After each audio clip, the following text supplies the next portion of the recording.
Gas సిలిండర్లను black చేస్తూ book అయింది mafia. Hyderabad HP gas dealer Amir సహా 10 మంది అరెస్ట్ అయ్యారు. పంజగుట్ట శ్మశాన వాటికలో ఇల్లీగల్ సిలిండర్ల డంపును గుర్తించారు. అక్కడి నుంచే హోటళ్లకు, రెస్టారెంట్లకు ఈ అక్రమ సరఫరా జరుగుతున్నట్టుగా గుర్తించారు. రెగ్యులర్ కస్టమర్లకు కొరతగా బూచిగా చూపిస్తున్నారు డీలర్. బ్లాక్లో ఒక్కొక్క డొమెస్టిక్ సిలిండర్కి 6,000 వసూలు చేస్తున్నాడు అమీర్. మొత్తం 414 సిలిండర్లు, 11 వాహనాలను సీజ్ చేసి 10 మందిని అరెస్ట్ చేశారు.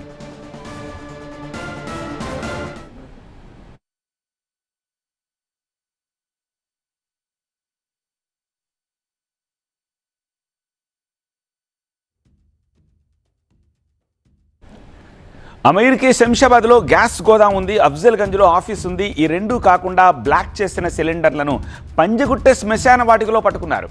శ్మశాన వాటికలో లారీలు, ఇతర వెహికల్స్తో సహా దాచాడు వాటిని. అక్కడి నుంచి పరిసర ప్రాంతాల్లోనే హోటళ్లకు, రెస్టారెంట్లకు ఈ డొమెస్టిక్ సిలిండర్లను పంపిస్తున్నాడు. ఒక్కొక్క సిలిండర్కి 6,000 వరకు వసూలు చేస్తున్నాడు. ఇప్పుడే కాదు, ఏడాదిన్నరగా ఈ దందా సాగుతోందట. ఇప్పుడు యుద్ధం వల్ల ఏర్పడ్డ కొరత సమస్యను అతిపెద్ద సంక్షోభంగా కస్టమర్లకు చూపించి మరింత భారీగా సంపాదించడం మొదలుపెట్టాడు. ఆల్రెడీ మన పబ్లిక్ ప్యానిక్ మోడ్లో ఉన్నారు. కమర్షియల్ రెస్టారెంట్స్ వాళ్ళు, కమర్షియల్ బిజినెస్ వాళ్ళు ప్యానిక్ మోడ్లో ఉన్నారు. డొమెస్టిక్ పబ్లిక్ ప్యానిక్ మోడ్లో ఉన్నారు. ఈ సప్లైలో కొంచెం డిస్టర్బ్ అవుతుంది. దీంట్లో ఈ గ్యాస్ ఏజెన్సీ వాళ్ళు కొంతమంది బ్లాక్ మార్కెటింగ్ చేసి ఈ హై ప్రైస్లో సేల్ చేస్తున్నారు. సో ఈ అక్యూజ్ నుంచి 414 సిలిండర్స్ మరియు టోటల్ 11 వెహికల్స్ మేము ఈరోజు సీజ్ చేశాము.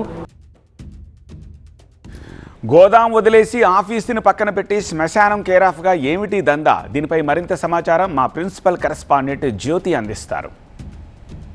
బహిరంగ మార్కెట్లో కమర్షియల్తో పాటు డొమెస్టిక్ సిలిండర్లను గుట్టుచప్పుడు కాకుండా విక్రయిస్తున్నటువంటి ముఠాను జూబ్లీహిల్స్ టాస్క్ ఫోర్స్ పోలీసులతో పాటు బంజారాహిల్స్ పోలీసులు అరెస్ట్ చేశారు. ప్రస్తుతం మనం చూస్తున్నాం, ఏవైతే కమర్షియల్ సిలిండర్స్కు సంబంధించి మార్కెట్లో 2,100 రూపాయలకి వీటిని అమ్ముతూ ఉంటారు. కానీ ఎవరైతే అమీర్ అనే ఒక వ్యక్తి, అతను సికింద్రాబాద్లో ఒక గోడౌన్ ఉండడం జరిగింది. అంతేకాకుండా అతను అఫ్జల్గంజ్లో ఒక ఆఫీస్ను కూడా రన్ చేస్తూ ఉన్నాడు.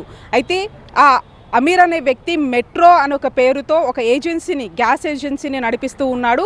అంతేకాకుండా ఈ సిలిండర్లన్నింటినీ కూడా ఏదైతే పంజాగుట్ట శ్మశాన వాటికల్లో అక్కడ ఉంచడం జరిగింది. అతనికి సహకరించినటువంటి 9 మంది, అంటే అమీర్తో సహా మొత్తం 10 మందిని కూడా టాస్క్ ఫోర్స్ పోలీసులు అరెస్ట్ చేయడం జరిగింది.